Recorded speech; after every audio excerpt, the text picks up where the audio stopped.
Good afternoon, everybody. It is Friday, the 29th of October, 2010, and let's take a look at this market here. The S&P 500 was up 9 cents today. The market's just been kind of really going sideways in here lately for the most part, with a very slow but steady grind higher above this rising 20-day moving average. And this week we had another pullback below that 5-day moving average. We'll take a look at that right now. And the market did recover, but unlike the last two times when we had a break below the 5-day moving average, right here, well, actually the last three times, it didn't, gap significantly higher and then continue to rally. So it seems like the market's getting tired. That's what a lot of people are experiencing, I think, here, and maybe a little bit of uncertainty before the election next week. But really, we remain in an uptrend. There's no signs that it's undergoing distribution. We don't have moving averages like the 10 and 20 day crossing each other yet. And when we look at the 65-minute time frame, for instance, we can see here we have a rising 5, 10, and 20-day moving average, and the market remains above each and every one of those. Here we can see it a little bit better. We're looking at actually a 130-minute time frame. Which there's 3 candles per day on a 130-minute time frame, by the way. But anyways, looking at this, we're going to look next week at this as our first most important level of support, which is about 117.10 is what we'll call it. It doesn't have to be a precise exact number, but around that 117.10 level. If that breaks, then I think we would be looking at our next level of defense being found down near about 116.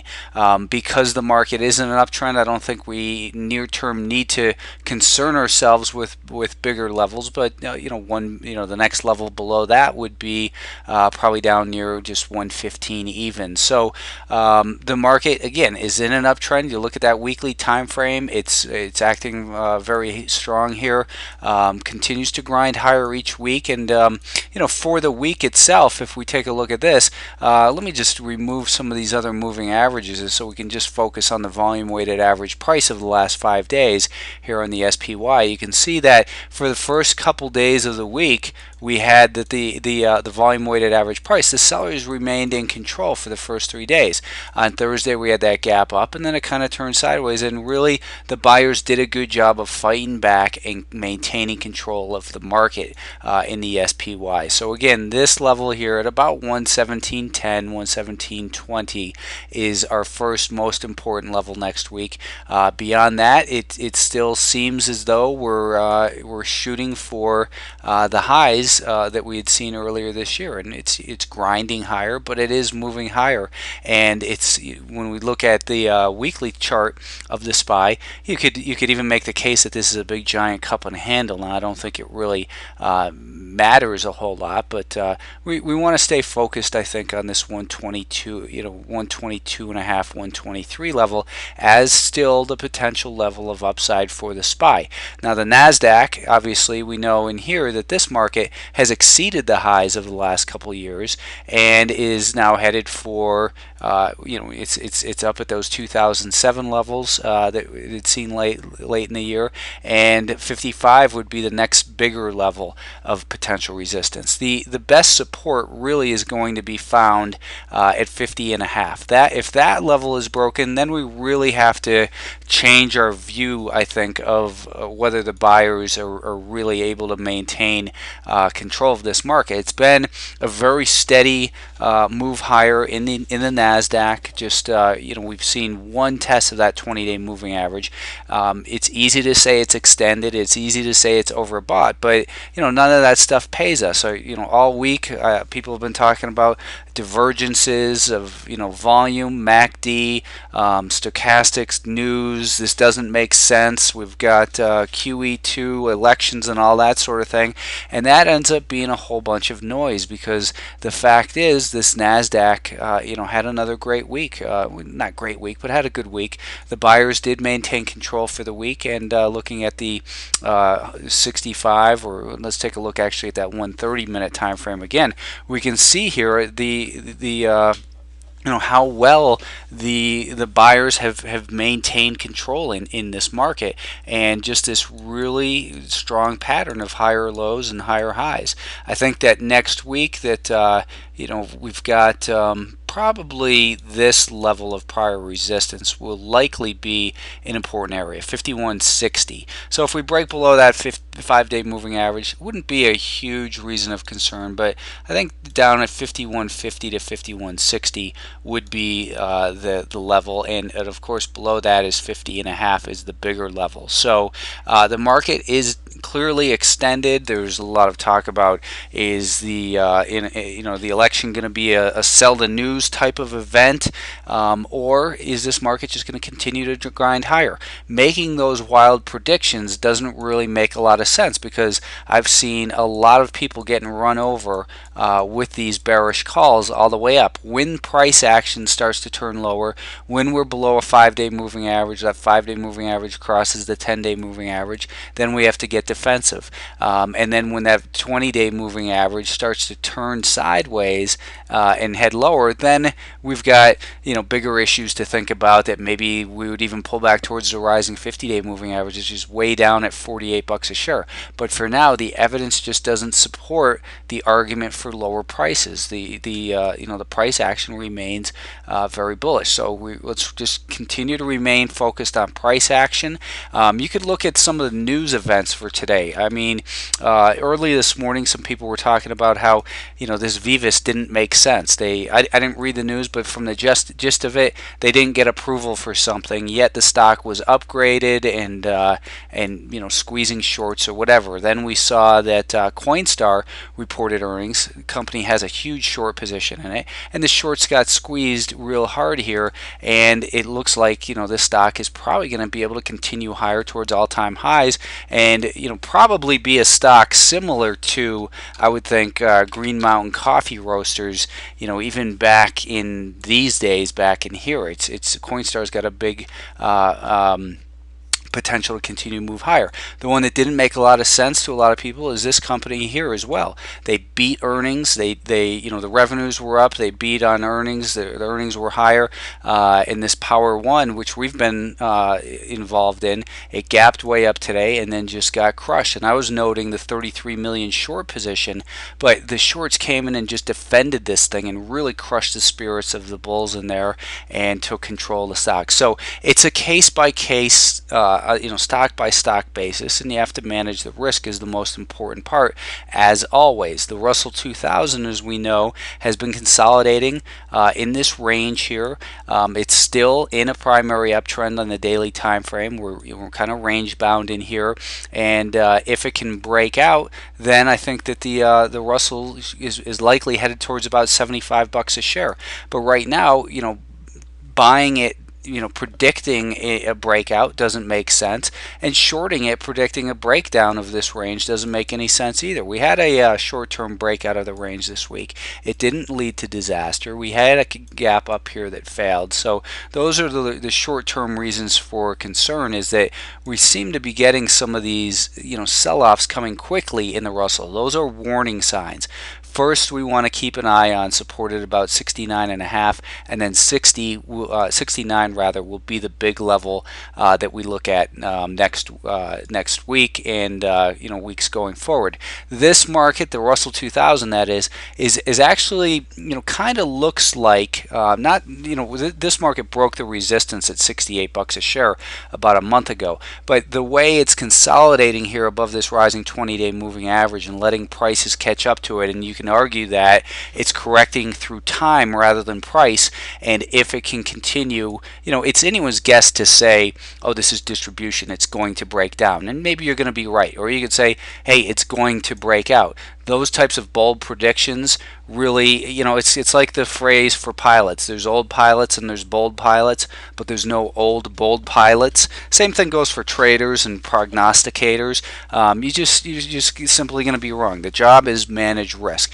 But what my point was that I was going back to on the Russell 2000 is that we give them the benefit of the doubt because the primary trend is still higher, and it's more likely that the market will continue in the direction of the primary trend than it is to reverse. It doesn't mean it can't, but trading, investing is about probabilities and being and managing risk. So we look at it and say, what's most likely? Most likely would be a breakout, but we have some evidence in here that says, don't be bold about that prediction, but take it on a stock by stock basis. And if this market can break out, then we get involved in it the way the semiconductors broke out. Now, the semiconductors have been just behaving really perfectly here. We've been talking about a couple weeks ago how they got up to that 29 level. They pulled back to the 20-day moving average. They rallied up to the 29 level again, pulled back to this, what was some resistance at that 28.5 level right in here. So we broke below that, or I'm sorry, this level right here, 28.5, and it broke down through that and then rallied back up. That's what we were looking for, was a shakeout below 29 and then a push higher. What I've been talking about in here is that it looks like the semiconductors are headed up towards 30 to 30.5, and I've been saying it doesn't mean you just buy and hold for 30.5. You still have to manage risk. But the pattern in here is very clear. It's a pattern of higher highs and higher lows above a rising 5-day moving average. And when we back it up, we've got a 5-day moving average. It's above a 10-day moving average, which is above a 20-day moving average. They're all advancing. The daily time frame, we look at all these moving averages rising as well, saying the buyers are in control of the semiconductors. So the name of the game in the semiconductors is to manage risk. They broke out. They're behaving the way they're supposed to when they break out. But had they broken out past 29 and failed, well, that's what stops are for. Your stop would have gone underneath the most relevant recent higher low, which would have been about 28.70. So if it broke below 28.70, then we would have had reason for concern. But the market did what it was supposed to when it breaks out, and that's where the opportunities to make money come from. When they break down, that's when we go into defensive mode, and if you're super aggressive, then you try to fade those moves by getting short. Anyways, let's continue with some of these markets. The financials, complete waste of time, broken record in there.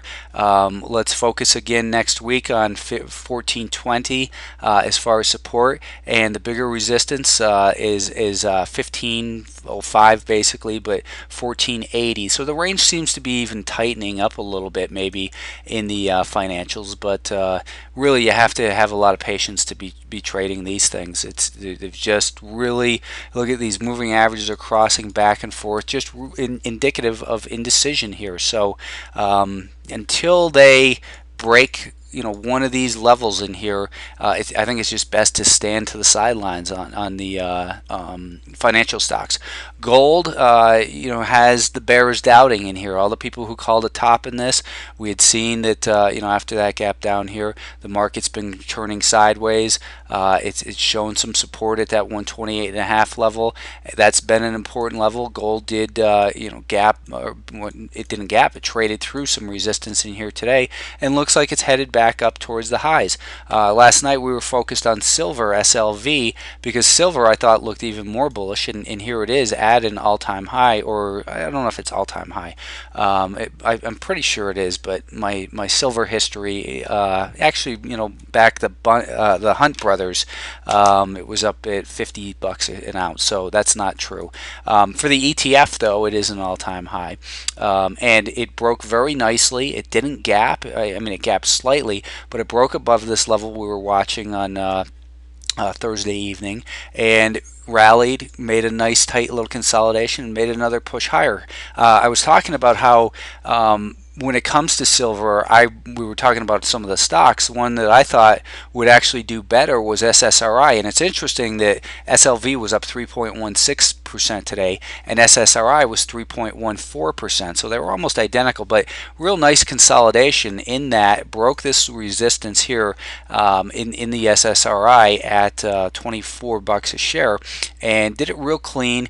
Broke through there nicely, rallied up, but it did fade a little bit late in the day, whereas silver, SLV, was a little bit stronger. So I still think that SSRI is probably a good stock to look at, maybe above, let's see where today's volume weighted, maybe above $24.45 to 50 cents on Monday. If silver holds up, the SSRI could continue to move higher. If you look at where it is on a weekly time frame, this is a pretty big level for silver standard, and if it pushes up through here, you would think that it should be able to continue to move higher when something like SLV is moving the way it is.